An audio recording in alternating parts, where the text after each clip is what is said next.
The mule path that climbs to the Abbey of St. Domitilla lies like a gray vein on the black height of the mountain. For 3 days I toiled upward, through rain that tasted of rust and wind that sang with distant bells. Misgiving walked beside me, pressing its cold fingers into the hollow of my throat. Yet I persevered, for rumor promised that the monks of St. Domitilla could unburden any soul, no matter how corrupted, of its sin. At dusk on the 4th day, I reached a slate shelf from which the precipice dropped away into fog. There, the abbey rose, an ossified thundercloud of stone, its cruciform spires twisted by centuries of frost. Snow nested in its broken gargoyles. Candlelight swam behind arrow-slitted windows like watchful goldfish. I presented myself at the oak gate and grasped the iron ring. The metal was warmer than flesh, as though clutched by an unseen hand. The door opened without a word. A monk in a hood of threadbare black regarded me with eyes the color of candle stubs. He motioned inward. The gate thudded shut behind us, locking out the world and locking in whatever things prowled the cloisters.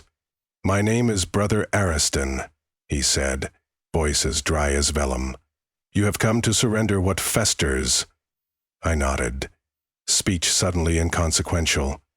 He led me through corridors that breathed dust and incense. The walls sweated moisture, the torches wore halos of mildew.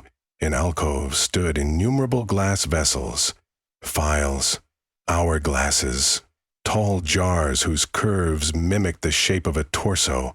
They contained liquids of uncanny hues, bruise purple, nicotine yellow, a red so dark it blackened at the edges. When our lanterns struck them, they writhed with microscopic turbulence, as if the fluids themselves sought to escape. "Are these holy oils?" I ventured. "They are sins," Brother Ariston replied. "Distilled, decanted, pacified. Each pilgrim's transgression becomes a reliquary. In time, when the vessels fade, we scatter their contents into the abyss and trust that God's wind disperses them." I swallowed. "Do they remain conscious?" Ariston paused by an emerald-tinted ampoule, whose glass quivered though no hand touched it. "Sin is never dead," he whispered, "merely restrained." A narrow stair wound us downward into the bowels of the mountain. With every spiral the air congealed, thick with centuries of unconfessed wrongs. My lungs labored like broken bellows, and my heart coaxed a phantom drum in my ears. At last we reached a chapel, carved directly into the rock. It echoed with the slow drip of condensation, and an altar fashioned from a single slab of obsidian gleamed in the lantern's glow. Brother Ariston gestured for me to kneel. From a niche he produced a slender knife, whose blade was not metal, but congealed moonlight, clear and iridescent. "Your confession must be bled," he murmured. My stomach tightened. "By what doctrine?" "By the only one that works." I stretched out my left arm on the altar. Veins fluttered beneath skin pale from mountain chill.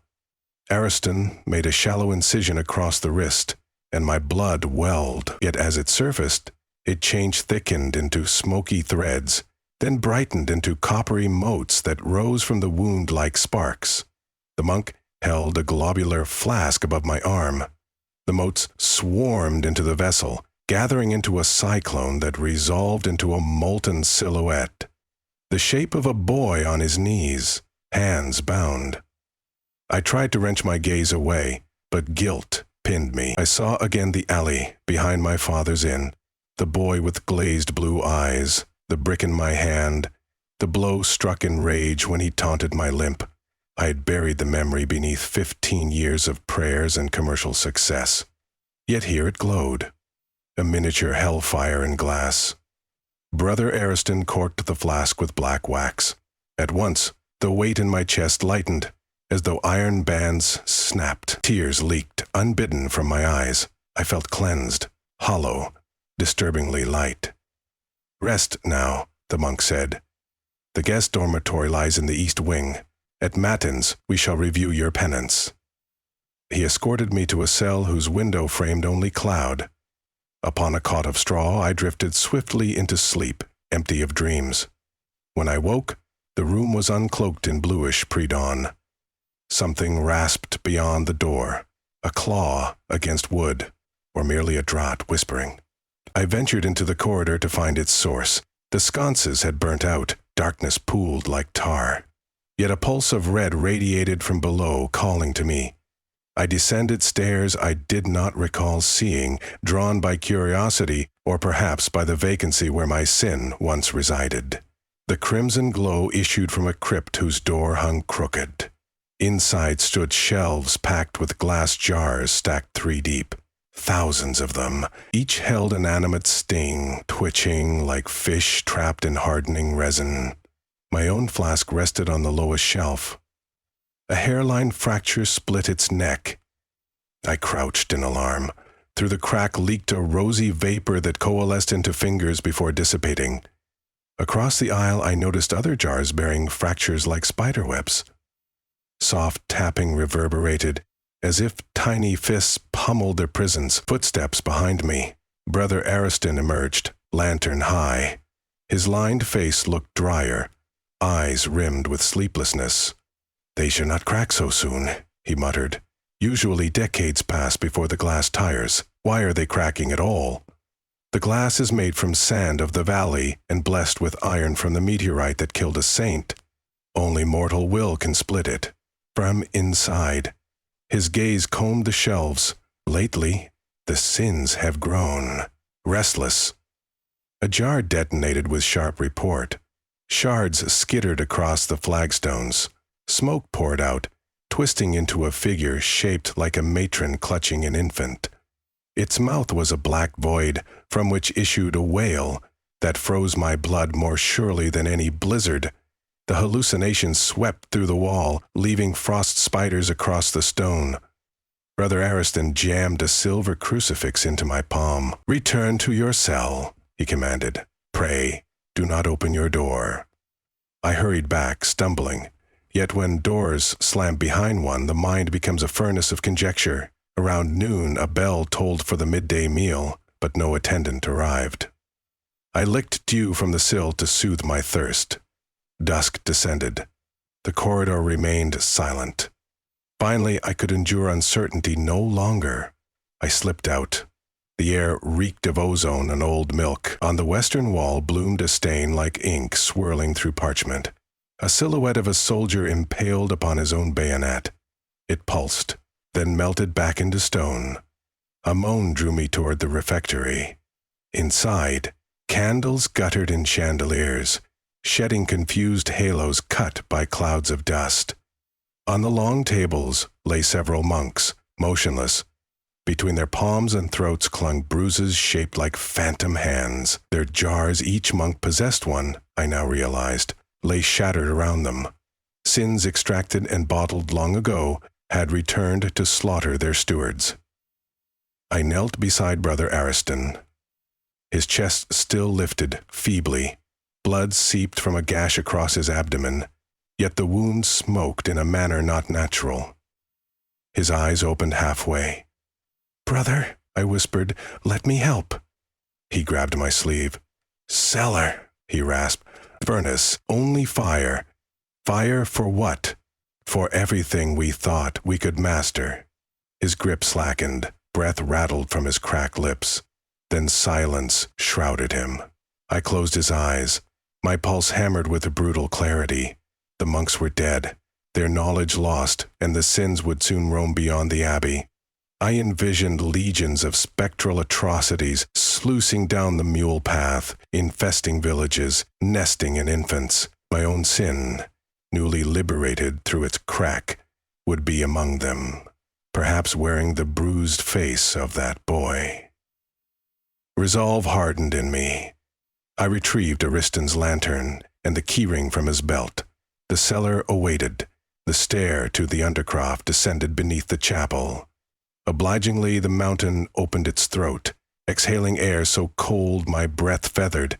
The cellar walls glittered with veins of mica that caught my light like watchful eyes. In its center yawned the furnace, a cast-iron titan with ribbed doors. Coal mounded around it like black snowdrifts. But I was not alone. Pilgrims 3, whom I had nodded to upon arrival, stood stock still before the furnace. Smoke curled from their nostrils, though no fire burned. Their jars hung on chains about their necks, all cracked. A woman's vessel bled azure fog that clung to her like a second skin. The man beside her dripped violet beads that hissed on the stone. They turned as one. Their irises had become glass marbles. Within them tiny storms stirred. "We are free," the woman said, though her lips did not move. The voice issued from the fog. "We owe nothing to penitence now." I raised the crucifix, but belief is a feeble sword when born of desperation. They advanced. The violet beads slid along the floor, coiling into serpent shapes. Thinking not of theology but of physics, I swung the lantern. The glass burst. Kerosene splashed and ignited, drawing a screech from the fog. Flames licked the serpents, but they slithered through fire unscathed. I fled into an alcove cluttered with casks, overturning them for barricade. From cracks in the wood spilled wine turned tarry with age. Its perfume mingled with smoke, creating a dizzying sweetness. While the pilgrims wrestled with the barricade, I scanned the walls. Racks of wrought iron held dormant jars, stores of sin never claimed by donors or confiscated from corpses. Thousands upon thousands, enough wickedness to blacken the rising sun for a century. The monks had not been humble custodians, they had been hoarders, priests atop a volcano of guilt. Brother Ariston's final word echoed, "Fire." I understood. One cannot excise sin, one can only sacrifice the flesh that houses it. The furnace must consume every jar, and likely me with them, yet the alternative was unthinkable.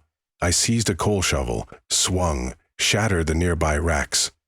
Glass chimed like cathedral bells. Vapors rose, rainbowed spectra of malice. They clawed at me with intangible talons, shredding thought, whispering temptations. Back to your life. Let us walk within you. We will crown you king of regret. I rammed open the furnace doors. Within, only ashes lay. I grabbed a torch from the wall and plunged it into a barrel of lamp oil. Flames surged, swallowing hair on my arm. I flung the torch into the furnace, then shoveled coal frantically, coughing against waves of heat. Behind me a howl rose. The pilgrims surged over the barricade, faces peeling under invisible wind. I heaved a final scuttle of coal, then toppled an entire cask of oil into the furnace. Fire erupted outward, tongues lapping at the vault. A wall of heat slammed me. Glass across the cellar exploded in symphony. Multicolored smokes twisted, caught in the inflamed draft, and were sucked screaming into the furnace maw like lost souls into the dragon's gullet. The pilgrims tried to retreat, but their own fumes tethered them. They were yanked forward, skeletons rattling beneath their skin, until the blaze consumed them whole. Heat peeled varnish from beams. The ceiling groaned. I crawled behind a stone buttress, pressing my face to the cold rock. Splinters of jar glass embedded themselves in my back like icy seeds. My sin tugged within me, seeking exit, but I owned no vessel now. Except my mortal husk. Minutes or hours passed. The roar dwindled to a crackle. I risked standing. The furnace door glowed white, its hinges dribbling molten iron. All other jars lay as puddles on the floor. The smokes were gone. Their shrieks had faded to embers. I alone breathed. I staggered up the stairs. The abbey corridors resembled the inside of a scorched lung. Ceilings blackened, windows wept soot. Bodies of monks and pilgrims alike littered the cloisters, yet none twitched. In the courtyard, snow fell lazily, flakes sizzling to steam on the blistered paving stones. I walked to the gate and found it half melted from furnace heat that had traveled along vents. With effort, I pried it open. Night had yielded to rose-gray dawn above the peaks. I turned once to look back. The Abbey of St. Domitilla smoldered, spires bent like candles exposed to a stronger flame than devotion. On the path I paused. Lightness returned, the familiar hollowness of a man unburdened. Yet no jar bore my name. My sin had been dragged into the fire along with the others, its essence presumably annihilated. I felt transparent. Without guilt, my memories receded, color draining from them. I could recall the boy's face only as a sketch of angles and bruises, no heartbeat, no voice. In erasing the sin, I had erased part of myself. Down the slope I trudged, boots striking thawing earth. Swallows wheeled overhead, ignorant heralds. Yet a faint cracking sound followed me, intermittent as distant musket shot. I inspected my belongings. Nothing. I touched my chest. Beneath skin, bone, and blood, I imagined the glass crucible of my heart. Was that where the fracture formed? For sin finds new prisons if the old are broken. At the tree line I met a herdsman guiding goats. He hailed me cheerfully, then faltered, staring at my eyes. "Sir," he said, voice quivering, "this fire inside you." I peered into a puddle. In my pupils danced cinders. Sin was not destroyed, merely transmuted, and I, gateway foolishly flung wide, would bear it to the valleys, one man carrying a conflagration vaster than any furnace. I thanked the herdsman and continued downward. Behind, the abbey's last tower sagged, collapsing with a sigh. Ash drifted upon the morning air like gray petals, settling on my shoulders, baptizing me anew in what I had hoped to abolish. The path forked. To the left lay the town where carts rattled and children played. To the right wound a lesser trail into wilder heights, where no bell rang. I turned right, toward solitude, for men walk slower than rumor, and I feared what rumor might do if it arrived, before I found a way to contain the blaze within. Perhaps, I thought, somewhere beyond the snow line, another order of monks waits, dreaming of methods more final than glass. Or perhaps the mountain itself will open a vein and swallow me whole. Until then, I walk, each step accompanied by the hush of cooling jars that no longer exist, and the low, relentless ticking of unseen cracks, inching further through my unseen walls.